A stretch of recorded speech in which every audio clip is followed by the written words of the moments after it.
Kain tayo guys. Oh, balbakwa. Ito tuwalya. Huh? Walang medyas, Mars. Walang medyas. Sarap! Ano to? Hapunan? Almusal, tanghalian. Maaga kayo. Nagluto ka na naman ng ano tayo? Lang. Ang ganito? Inom daw siya eh. Tama ko, bahala kayo. Meron kaming Palaya. palaya.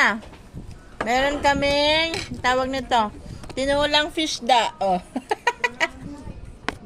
Ano, food trip? Masarap talaga pag nasa kapitbahay. Lalo na pag yung kapitbahay mo laging nagbibigay sa'yo ng pagkain. Hindi ka talaga Ang taba na namin. Sarap magpaalaga sa kapitbahay. Ang sarap magpaalaga sa kapitbahay. Ito may salarin o kapitbahay. Napiki nga ako sa isda na yan. Sarap magana. Ay, sarap kumain. Hindi masyadong sariwa. Ha? Hindi ka magugutom. Guys, grabe, balbakwa ang sarap. Anghang, tapos Sino ba yung kausap mo maasim-asim. Nagbulag. Ha? Ewan ko dyan. Video. Grabe, sarap. Live?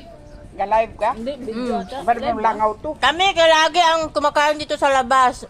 Ayan na Kaya naman. mga ano na, mga lubo na. Dati, hindi pa uso ang ano Kaya, guys. wala talaga kaming diet kapag sila ang nagyaya sa amin. Oh, labas na, labas. Oh. Uy, dali! Sa bahay Tawagan mo ako. Si, ano, si Beng at Sa bahay ako, bintana ko, kaharap nila. Oh. Sasabihin lang ni nanay, halika na, kain na tayo. Ito may salarin. Yan, ang masarap magluto. Yan. Sobrang sarap niya magluto. Pinapataba niya na lagi kami. Aroy! Aroy. Hindi talaga kami nagugutom dito. Aroy! Wala kang pagkain sa bahay niyo. Lobas. Ang sarap. Pag kayo kapitbahay nito ni Tatay Mancio, Lubo kayo. pag wala kayong pagkain sa bahay nyo, kunyari lumabas kayo ng gate nyo, pag ganyan tayo-tayo. Yan ba yun? Tapos yun, invite ka, kain tayo. O di, lapit ka. Ganun.